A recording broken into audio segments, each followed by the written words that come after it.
Pensiero del giorno, giovedì 24 luglio. Gratitudine. Solo grazie. C'è una canzone che ha tradotto in musica un mio pensiero.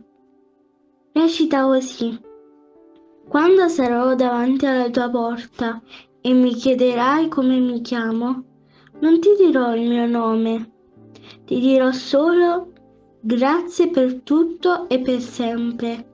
Questo è il mio nome. Questa è la nostra disposizione. Non mostriamo né meriti né peccati. Diciamo solo grazie. Chiara Lubick, La dottrina spirituale, Città Nuova, editrice. Parola di vita. Luglio 2025. Invece un samaritano che era in viaggio, passandogli accanto, vide e ne ebbe compassione. Vangelo di Luca, capitolo 10, versetto 33.